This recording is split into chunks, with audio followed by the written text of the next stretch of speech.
এখানে প্রচন্ড জ্যাম, বুঝতে পারছি না এরা কোন দিক দিয়ে যাবে।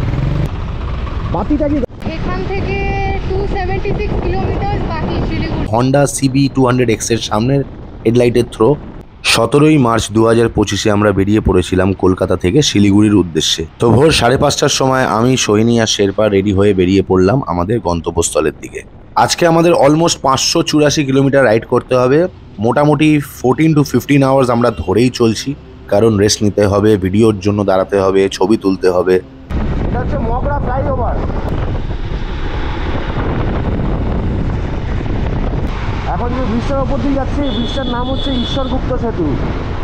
আর নিচ থেকে হুগলি নদী গেছে, যেটা আমাদের বিদ্যাসাগর সেতু কলকাতার ওপর দিয়ে গেছে, সেটাই এর নিচ দিয়েও গেছে। এখানে টোটাল রাস্তায় কাজ হচ্ছে বন্ধুরা। তো তোমরা অনেকগুলো ডাইভারশনস পাবে, একটু সাবধানে গাড়ি চালিও, একটু ধরে গাড়ি চালিও, বাকি আর কোনো অসুবিধা নেই। হরিণঘাটা থেকে সোজা এসে আমরা এখান থেকে বাঁদিকে নিয়ে নেবো। এই রাস্তাটা এখান থেকে বাঁদিকে লেফট টার্ন পুরো নিয়ে নেবো আমরা বাঁদিক দিয়ে এখন স্ট্রেট চলে যাবো, স্ট্রেট ন্যাশনাল হাইওয়ে 12 দিয়ে আমরা স্ট্রেট চলে যাবো। এই জায়গাটার নাম হচ্ছে বর্জলি মোড়, বারাসাত কৃষ্ণনগর টোলগেট। এটা হচ্ছে আমাদের দ্বিতীয় টোলগেট। বারাসাত কৃষ্ণনগর টোলগেটটা ক্রস করেছি এখন আমরা। তো এখন সৈনী রাইড করবে। মায়াপুর থেকে 5 কিলোমিটার দূরে আমরা একটা রেস্টুরেন্টে চলে এসেছি আজকে ব্রেকফাস্ট করতে। সৈনী রাইড করে নিয়ে আসলো দারুণভাবে। তো এখানে আমরা এখন ব্রেকফাস্ট সেরে এখান থেকে আমরা রওনা দেবো। তো চলো বন্ধুরা, এখন আমরা ব্রেকফাস্ট কমপ্লিট করে নিয়েছি। এরপরে আমরা আস্তে আস্তে জ্যাকেট ফ্যাকেট পরে এখান থেকে এবার রওনা দেবো। আজকের ওয়েদারটা এখন অবধি অতটাও খারাপ না, হালকা রোদ আছে, তবে এরপরে যতদূর মনে হয় রোদের তাপ অনেক বেশি বাড়বে। এখন অবধি কিন্তু সেরকমভাবে আমাদের কষ্ট কিন্তু হয়নি। তো দেখা যাক এরপরের কী কন্ডিশন হয়, সবই আপডেট তোমাদের সাথে শেয়ার করবো। তো এখন আমরা বেলডাঙ্গা বড়ুয়া মোড়ে দাঁড়িয়ে আছি, প্রচণ্ড জ্যাম, তোমরা দেখতেই পাচ্ছ। বললে যাবে না গো, চলো চলো। এই জায়গাটার নাম হচ্ছে বেলডাঙ্গা।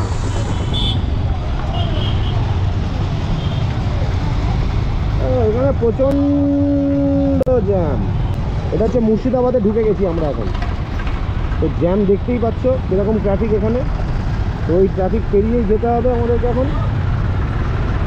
বুঝতে পারছি না এরা কোন দিক দিয়ে যাবে, মানে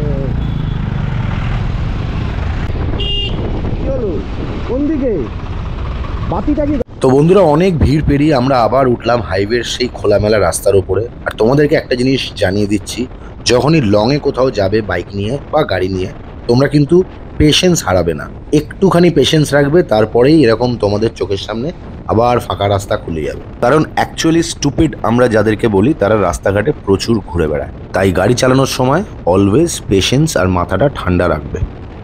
এটা হচ্ছে ব্যারামপুর ফারাক্কা টোল প্লাজা। এখন বাজে দুপুর 12:45 এখন বাজে। এখন দারুণ রোদ উঠেছে। সকালবেলা মোটামুটি 10:30 11টা অবধি ভালো রোদ ছিল। এখন রোদটা বিভৎস চড়া, বেশিক্ষণ থাকবে না রোদ, মোটামুটি আর ঘন্টা 3 রোদ থাকবে। ততক্ষণ এই রোদ থেকে ঝেলতে হবে। অহিরন ব্রিজের সামনেই চলে এসেছি আমরা এখন বন্ধুরা। তো আমরা এখন বন্ধুরা সেই ফেমাস অহিরন ব্রিজের ওপর দিয়ে যাচ্ছি। তোমরা দেখতে পাচ্ছ সামনে যে ব্রিজটা, এটাই হচ্ছে অহিরন ব্রিজ। কলকাতা থেকে শিলিগুড়ি যাওয়ার পথে এই ব্রিজটা পড়বে। তো এই ব্রিজটার ওপরে বাইক চালাতে বেশ সুন্দর লাগে। এটা হচ্ছে অহিরন ব্রিজ। এই নিচ দিয়ে যে জলটা যাচ্ছে, এটাই যাচ্ছে ফারাক্কা ক্যানেলে। যেতে যেতে সেই আমার ফেভারিট সিনটা চলে আসলো। তোমরা দেখতেই পাচ্ছ আমার রাইট হ্যান্ড সাইড দিয়ে যাচ্ছে ট্রেন, আর তারই পাশে হাইওয়ে দিয়ে আমি ঝড়ের গতিতে চলে যাচ্ছি বাইক নিয়ে। ওফ, এই মোমেন্টটা কিন্তু দারুণ লাগে। যারা যারা এক্সপিরিয়েন্স করেছো অবশ্যই কিন্তু কমেন্ট করে জানাও। এই গরমে অনেকটা রাইড করে মালদার আশেপাশে গিয়ে আমরা দাঁড়িয়ে পড়লাম লাঞ্চ করতে। তো এই যে এসে গেছে আমাদের সিম্পল লাঞ্চ, ভেজ থালি। ট্রাভেলিংয়ের সময় এটাই best, good for the stomach. তো এই রয়েছে ভাত, তার সাথে পাঁপড়, দুটো পটল ভাজা, আলু ভাজা, আর এখানে রয়েছে ডাল, একটা মটরের সবজি আর একটা মিক্সড সবজি, আর এটা হচ্ছে একটা চাটনি। তো আমরা এখন লাঞ্চ কমপ্লিট করে নিয়েছি। লাঞ্চ করে আমরা এখন এখান থেকে বেরিয়ে পড়বো। লাঞ্চ করে আমরা বেরিয়ে পড়েছি, আর এখান থেকে 276 কিলোমিটার বাকি শিলিগুড়ি, আর সামনেই আসছে ফরাক্কা ব্যারেজ। তো সেই জন্য এখানে একটু স্লো যেতে হচ্ছে, হালকা ট্রাফিক রয়েছে, খুব বেশি না। ফারাক্কা ব্যারেজ এখানে শেষ, অনেক লম্বা ছিল এটা, অ্যাকচুয়ালি এটা ড্যামের ওপরে এই ব্যারেজটা। তো চলো, আশা করি এবার একটু ভালো রাস্তা পাবো, একটু টেনে চালাতে হবে। 4 চাকা ঢুকে গেছে এখানে, বাহ বাহ বাহ বাহ বাহ বাহ বাহ।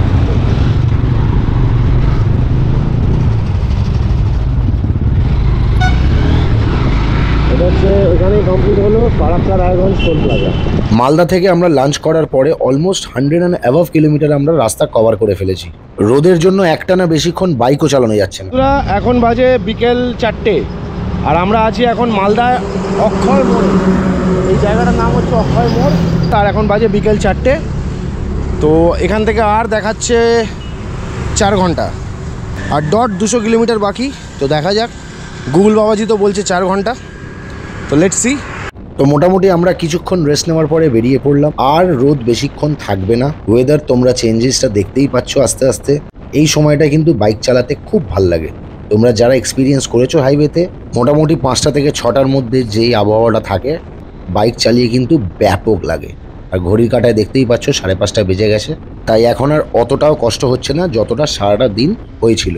তাও রোদ কম ছিল, রোদ মোটামুটি 11:30 12টার পর থেকেই উঠেছে, তার আগে অতটা রোদ পাইনি আমরা। তোমরা কারা কারা কলকাতা থেকে শিলিগুড়ি বাইকে করে গেছো আর কারা কারা যেতে চাও অবশ্যই কিন্তু কমেন্ট বক্সে জানাও। আর কলকাতা থেকে শিলিগুড়ি যাওয়ার রাস্তা কিন্তু আগের থেকে অনেক ভালো হয়ে গেছে। যারা আপকামিং ডেজে যাওয়ার প্ল্যান করছো তাদেরকে এটুকু জানিয়ে দিচ্ছি যে তোমরা কিন্তু খুব ভালোভাবে রাইড এক্সপিরিয়েন্স করতে পারবে। কিছু কিছু জায়গায় খারাপ প্যাচেস আছে, বাট অল ওভার ম্যাক্সিমাম রাস্তাটাই কিন্তু জাস্ট ফাটাফাটি। এটা হচ্ছে সূর্যাপুর টোল প্লাজা। এই সাবাস, একটা সুন্দর বাস করা আছে এখানে, দাঁড়িয়ে একটু চা খেয়ে নিই। খুব একটা আর বেশি রাস্তা বাকি নেই, ঘন্টা 2-এর মধ্যে আশা করি পৌঁছে যাব। তো বন্ধুরা, এখন বাজে সন্ধেবেলা 6টা। তো আমরা সূর্যাপুর টোল প্লাজার সামনেই দাঁড়িয়ে আছি। এখান থেকে একটু টি ব্রেক নিয়ে নিতে দাঁড়ালাম। এখান থেকে আর বাকি 2.5 ঘন্টার রাস্তা, আর মোটামুটি দেখাচ্ছে 120 কিলোমিটার। আর রাইড খুবই ভালো ছিল, রাস্তার কন্ডিশন খুবই ভালো, কিছু কিছু জায়গা ছাড়া বাকি পুরো রাস্তার কন্ডিশনই খুব ভালো, কোনো রকম অসুবিধা হবে না। এখান থেকে একজনকে জিজ্ঞেস করে নিলাম, এরপরেও বললো যে রাস্তার কন্ডিশন খুব একটা খারাপ হবে না। খুবই সুন্দরভাবে তৈরি। এখান থেকে আমরা চাটা খেয়ে নিলাম, খুবই সুন্দর চা ছিল মালাই দিয়ে। এরপরে আমরা বেরিয়ে পড়বো। তো আমি তোমাদেরকে একটা এক্সপিরিয়েন্স থেকে শেয়ার করছি, সেটা হচ্ছে যেহেতু আমি নাইট রাইডের এক্সপিরিয়েন্স করছি এই ট্রিপে, তো তোমরা দেখতেই পাচ্ছ হন্ডা CB200X এর সামনের হেডলাইটের থ্রো একদমই না, এটা হেডলাইট না, এটা হচ্ছে অক্সিলারি লাইট। তো তোমরা যারা নাইট রাইডের এক্সপিরিয়েন্স হয়তো করবে, এরকম যদি প্ল্যান থাকে, তাহলে কিন্তু নতুন বাইকগুলোতে কিন্তু সেরকম হেডলাইটের থ্রো নেই। তাই জন্য তোমরা অবশ্যই কিন্তু এরকম একটা অক্সিলারি লাইট লাগিয়ে নেবে। এখন আমরা যাচ্ছি, এই যে বাঁদিকে দেখতে পাচ্ছ, বাঁদিকে ট্রেন দাঁড়িয়ে আছে, এটা হচ্ছে কিষানগঞ্জ স্টেশন। কিষানগঞ্জ স্টেশনের উপর থেকে এখন আমরা যাচ্ছি। এখান থেকে 100 কিলোমিটার বাকি আর।